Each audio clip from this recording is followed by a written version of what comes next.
com imensa alegria que a gente recebe essa oportunidade, primeiramente do Senhor. Para mim é uma honra, um privilégio falar dele. Eu, uns tempos atrás, estava conversando com a minha esposa em casa e aqui é o único lugar que a gente vem sem delongas. Aqui é o único lugar que a gente gosta de habitar, é o único lugar que a gente gosta de estar na sua totalidade, pelo menos referente à minha pessoa. É um lugar onde eu me sinto bem, é um lugar onde eu gosto de estar, é na presença do Senhor. Como o salmista já dizia, vale mais um dia em teus átrios do que 1000 em outro lugar. Prosseguindo nos meus agradecimentos, agradecer aos meus pastores, Isaías e Raquel, pela confiança, obrigado. A todos os pastores que estão aqui, aos irmãos, por essa oportunidade, a minha família, que está aqui, a minha esposa que está ali.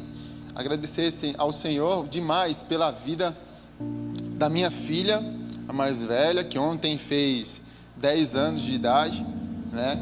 Glória a Deus. A minha esposa também, que nesse mês de junho, né?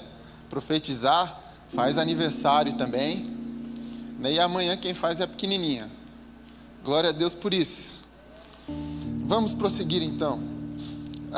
Eu queria que você abrisse a sua Bíblia lá em Mateus, não Mateus, filho da irmã Raquel, mas um Mateus.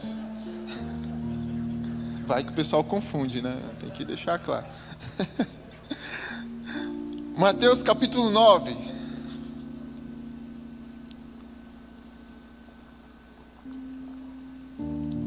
Mateus 9, 22. Que diz a palavra do Senhor. Está aí já? E Jesus, voltando-se e vendo-a, disse: tem bom ânimo, filha, a tua fé te salvou. E desde aquele instante, a mulher ficou sã. Amém? É impossível a gente falar de fé sem antes a gente separar as coisas. Quando a gente fala de fé, muita gente já atrela isso à esperança ou algum tipo de expectativa de algo que pode acontecer. Isso é esperança. Quando você deposita uma certa razão naquilo que está vindo, uma possibilidade de dar certo, isso não é fé. Porque lá em Hebreus 11, fala que a fé é o firme fundamento das coisas que se esperam e a prova daquilo que não se vê. Ou seja, a esperança é uma expectativa de mudança. A fé, não. A fé, meu querido, trabalha na certeza. E como fala aqui em Hebreus capítulo 11, a fé é um fundamento. E é meio louco a gente pensar nessa história de fé. E eu acredito que, como eu estava comentando com a minha esposa, eu falei, olha, uma das coisas que eu menos gosto é pregar sermão temático, porque te obriga a navegar em águas estranhas, águas desconhecidas, mas te obriga também a sair da sua zona de conforto, e você entrar naquilo que o texto está te pedindo. E eu vou chegar nessa mulher aqui, mas primeiro a gente precisa compreender o que de fato é fé. O que de fato o Senhor nos impulsiona para chegarmos a alcançar a fé genuína em Cristo Jesus. E quando o texto fala, o escritor aos Hebreus, diz que a fé é um firme fundamento, ele está se referindo a um fundamento mesmo. É um fundamento como se fosse uma casa. E eu comecei a refletir sobre isso. E eu começo a compreender que para mim ter um fundamento, ou para mim confiar no meu fundamento, eu preciso conhecer o solo. Daí eu já ligo aquilo que Jesus fala do homem tolo e do homem prudente. Aquele que construiu a casa na rocha e o outro que construiu a casa na areia. Ambos conheciam o solo que estavam construindo a casa, mas eles não sabiam se aquele solo iria aguentar a tempestade e não iria aguentar as fortes chuvas. O homem que constrói a casa na rocha, esse homem, Jesus compara ele ao prudente. Ele fala, olha, ele construiu na rocha, pode vir o que vier, vai estar na rocha. Ele conhecia o solo que ele estava construindo a sua casa. O outro não. O outro construiu a casa e falou, o que vier aí, se essa casa aguentar, bem, se não aguentar, vai embora. E o fundamento da nossa fé precisa estar alicerçado na rocha. É a primeira coisa que você precisa compreender. A fé precisa de um fundamento para as coisas que se esperam. Mas quando a gente fala de fé, a expectativa da gente é que a gente traz para a nossa realidade. Mas a fé não trabalha na nossa realidade. Aleluia. Você pode dar um glória a Deus? A fé não trabalha na minha e na sua realidade. A fé é um fundamento do que se espera. Logo, não está na minha realidade. Por quê? Porque eu não vejo. Eu não consigo medir aquilo que vai chegar até a mim. Mas eu consigo acreditar que o Senhor pode mudar qualquer circunstância. Amém? Então você precisa compreender o fundamento que está baseado a sua fé. Sua fé está baseada em você ou está baseada na rocha? Quando a gente muda essas perspectivas para enxergar aquilo que Deus quer revelar para a gente além do texto, a gente começa a compreender, a navegar no sobrenatural. E a gente começa a entender que agora o fundamento da minha fé não é mais a minha força, não é mais a minha expectativa, não está mais baseado naquilo que eu posso realizar, mas naquilo que Ele pode fazer, porque Ele é, porque Ele pode, porque Ele faz e porque Ele não muda. A minha fé agora não está mais baseada nos meus passos, porque eu consigo medi-los. A minha fé agora está baseada nele. O fundamento tem que ser Ele, porque dele, por Ele e para Ele são todas as coisas. Glória a Deus. Ninguém deposita fé, querido, naquilo que não confia. Ou seja, é necessário você criar um vínculo de confiança. E quando você cria esse vínculo de confiança em Cristo, logo fica muito mais fácil você depositar a sua fé. Há uns tempos atrás eu ministrei sobre fé aqui, mas de outro ponto de vista. Mas a fé ela não altera porque eu consigo fazer. A fé ela altera da maneira que eu vou conhecendo a Cristo. É por isso que Paulo fala que é de glória em glória, até que o Espírito Santo venha e faça perfeitamente aquilo que Ele quer fazer. E a gente não compreende fé como conhecer a Deus. Eu não posso depositar confiança ou expectativa em alguém que eu não conheço. E essa tem sido a realidade de muitos cristãos hoje em dia. Depositar fé em quem não conhece. Muitas das vezes a gente entra aqui dentro da igreja e fala para os irmãos, olha, eu vou lá adorar a Deus.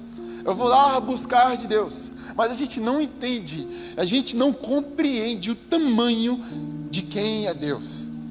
A gente limita Deus. A gente coloca Deus e humaniza Ele, traz Ele para o reino humano. É por isso que muitas das coisas que Jesus fazia, as pessoas não compreendiam. Por quê? Porque não estava dentro da perspectiva humana.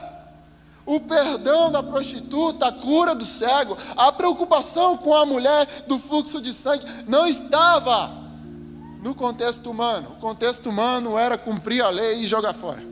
Esse era o contexto humano.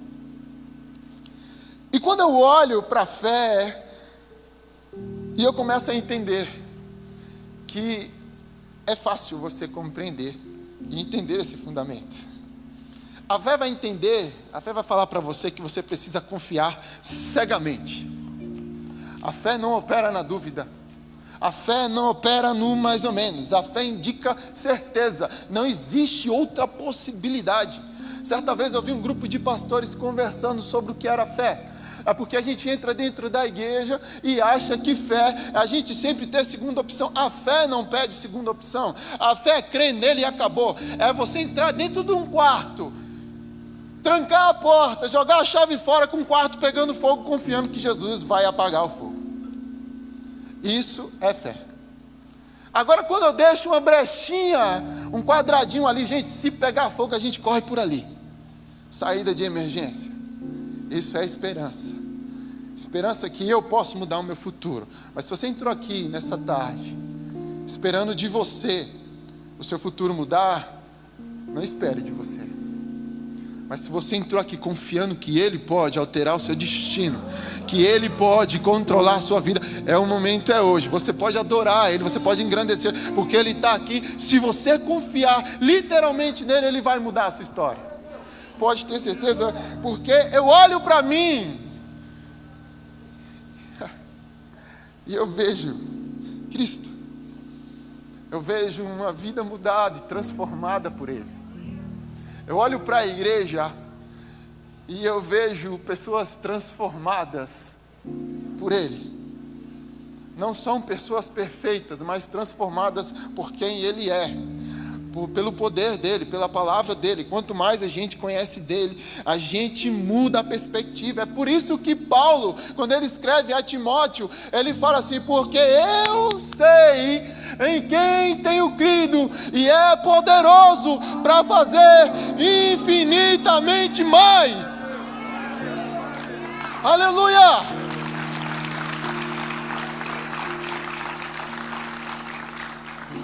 Aleluia! O firmamento de Paulo estava com uma convicção tão grande de quem era Cristo para ele, que tudo, mesmo preso, chicoteado, sendo ferido, esbofeteado, ele continuava crendo e dizia para Timóteo no final da sua carreira: Timóteo, eu sei em quem eu tenho crido, Timóteo. Eu sei que Ele é poderoso, por isso para mim não importa sofrer pelo Evangelho, porque Ele é poderoso, é Ele que faz. Mesmo eu estando preso, Timóteo, é Ele quem faz, Timóteo. Mas às vezes a gente entra dentro da igreja duvidando, e Deus não trabalha no campo da dúvida. Glória a Deus. No contexto desse verso, na parte B, diz assim, que a fé é a prova das coisas que não se veem, a prova ou a convicção. E como é que você pode provar algo que você não vê? Eu te explico. Aí tem duas linhas teológicas aqui, que explicam um pouco sobre isso. A primeira linha fala sobre a questão da prova concreta, evidência, é você mostrar que Deus existe, mostrando a pessoa de Deus, digamos assim. Você chega aqui, ó, aqui Deus aqui, ó, Deus existe, está vendo? E a segunda linha teológica é que você provar de degustar, de experimentar aquilo que você não vê. Você quer ver uma coisa? Você aqui nessa tarde, você está degustando, você está experimentando o que Deus tem na eternidade. E às vezes a gente não dá valor a isso.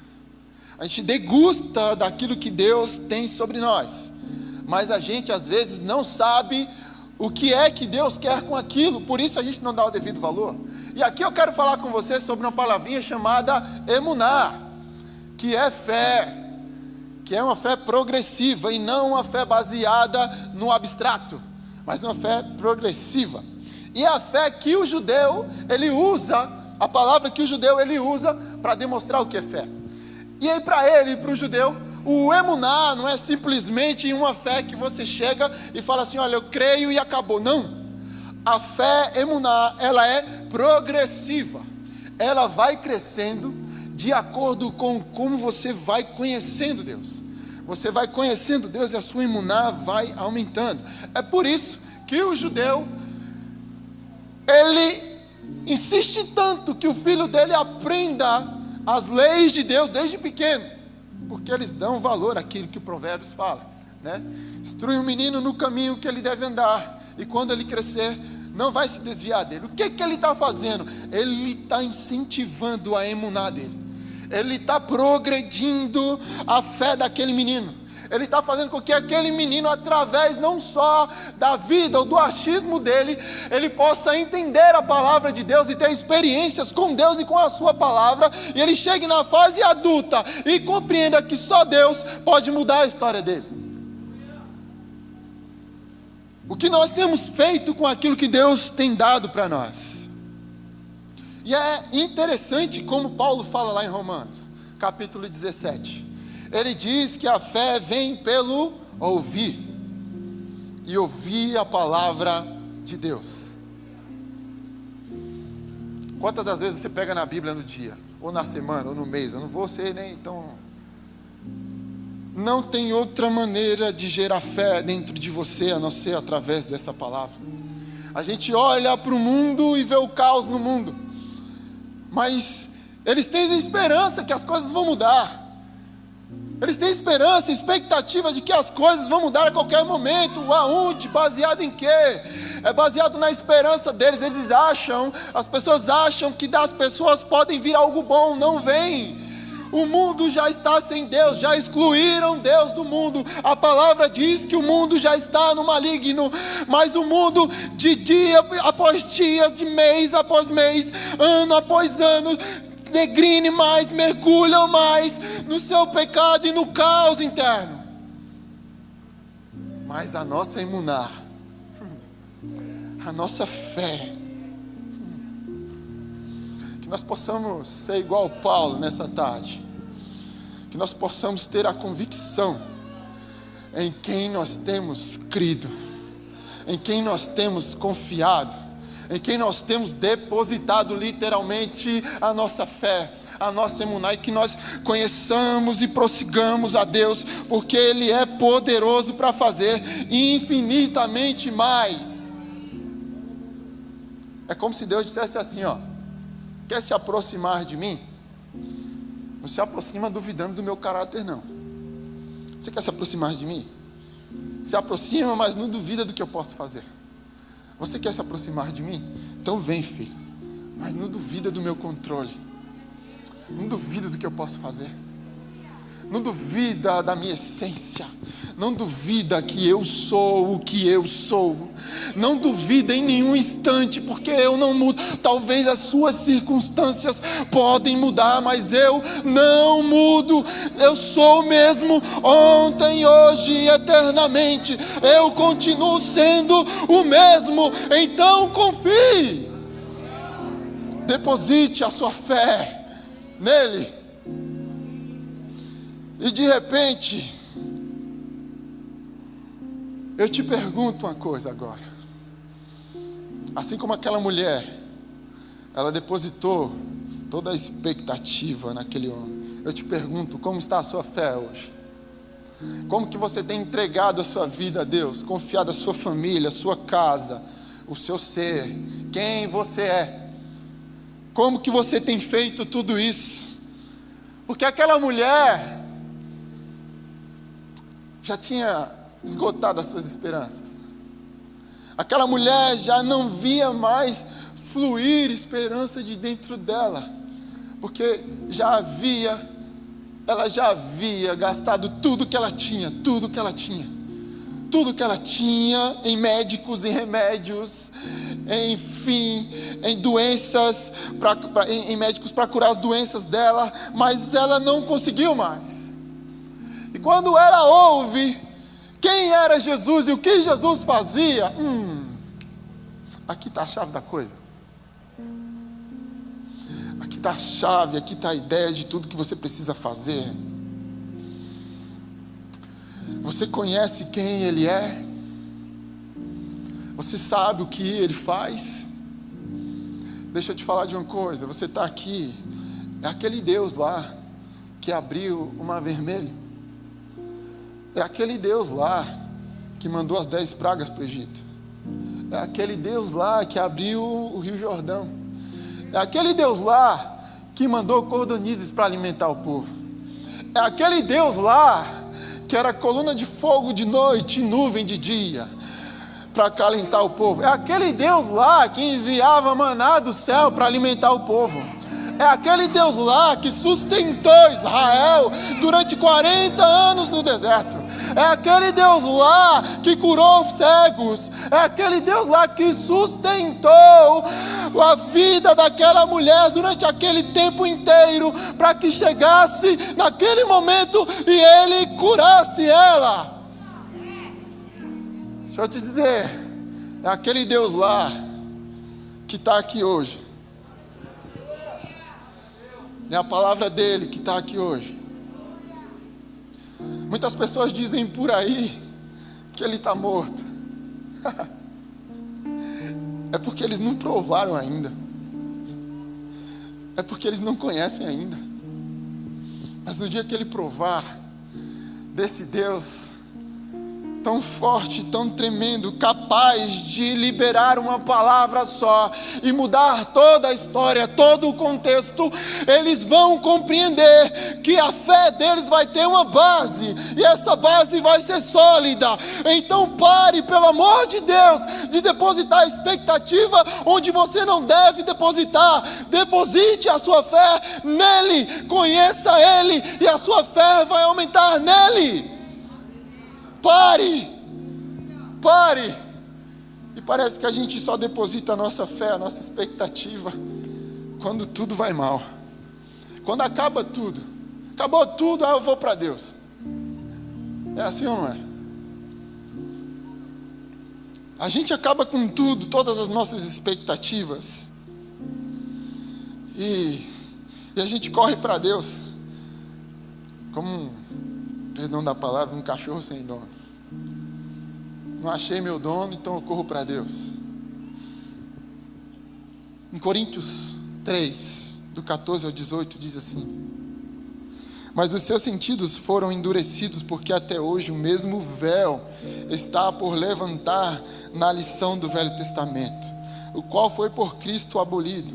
Até hoje, quando é lido Moisés, estão falando do Pentateuco, o véu está posto sobre o coração deles. Mas quando eles se converterem ao Senhor, então o véu se tirará. Ora, o Senhor é Espírito, e onde o Espírito do Senhor está, aí há liberdade.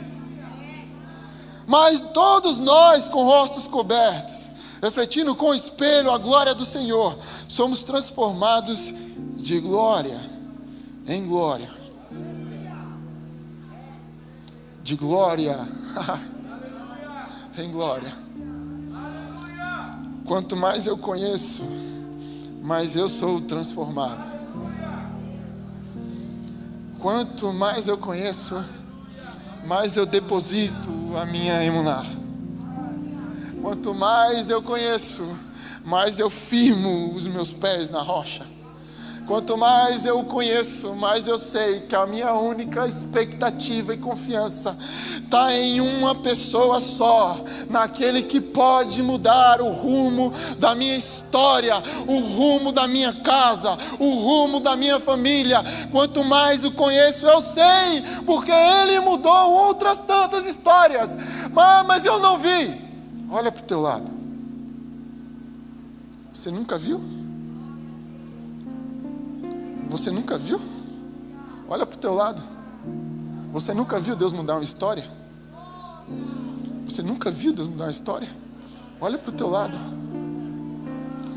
Aleluia. Você acha que ele merece ser aplaudido nessa hora? Aleluia. Olha para o teu lado. E olha a história que ele fez. Olha a história que ele mudou. Aquela mulher perdeu todas as expectativas nas armas humanas. Perdeu tudo. Quando ela chega em Jesus, escute só. Ai, meu Deus. Eu não sei como é que você entrou aqui hoje, querido. Mas aquela mulher, ela não queria nem falar com ele. Ela não queria nem ouvir a voz dele. Só pela fama dele, ela foi lá e falou assim: eu só preciso tocar na orla do manto. Eu não preciso nem encostar nele, nem conversar com ele. Só preciso tocar na orla do manto, assim, ó, que eu vou ser curada. O conhecimento daquela mulher gerou dentro dela uma emuná, gerou dentro dela fé, para que ela fosse até Jesus e tocasse nela. Tocasse na orla do manto dele. E o toque é tão diferente que Jesus olha para os discípulos e fala: quem me tocou? E os discípulos olham para Jesus e falam: olha, como assim o Senhor pergunta quem te tocou? A multidão está te oprimindo aqui, Senhor. O que o Senhor está perguntando aí, quem te tocou? Ele falou: opa, de mim saiu virtude. Quem quer tocar no Senhor diferente nessa tarde? Talvez aquela mulher tenha cantado uma certa canção. Eu queria pedir para a equipe de louvor se posicionar aqui em nome de Jesus. E talvez você tenha pensado nisso quando você entrou aqui. Mas eu queria convidar você a cantar essa canção junto comigo, que está fervendo no meu coração desde que eu... Continue. A guerra vencida está. Vai pra cima, Neto. Espera a mudança chegar, pois o meu Deus jamais falhou.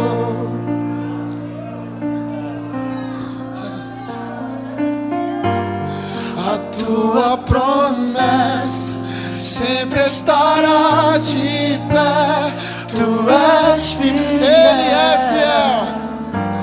Descanso em tuas mãos, minha confiança é, meu Deus jamais falhou.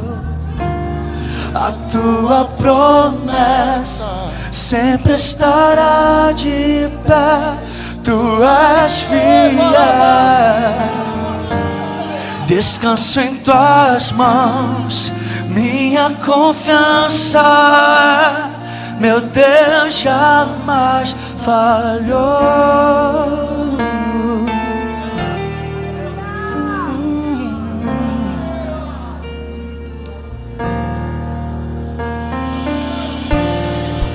A noite passará. Fique de pé, fique de pé. Vamos cantar. Tudo se cumprirá. Te louvarei mais outra vez.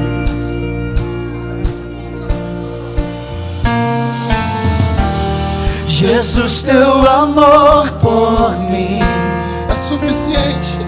É suficiente. Oh.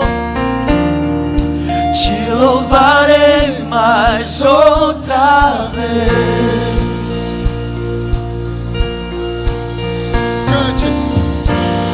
A tua promessa sempre estará de pé. Tu és fiel. Descansa nele. Deposita a sua fé nele. Deposite no Senhor, porque Ele é fiel. Ele continua mesmo de eternidade. Meu Deus jamais falhou. Aleluia. A tua promessa sempre estará de pé. Tu és fiel. Descanso em tuas mãos, minha confiança, meu Deus jamais falhou.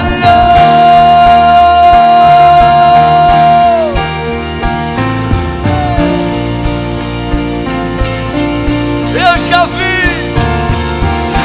vi mover montanhas. Eu creio que meu Deus fará outra vez. Caminho abrir no impossível. Eu creio que meu Deus fará outra vez. Já vi mover montanhas. Eu creio que meu Deus fará outra vez. Caminho abrir no impossível. Eu creio que meu Deus cante.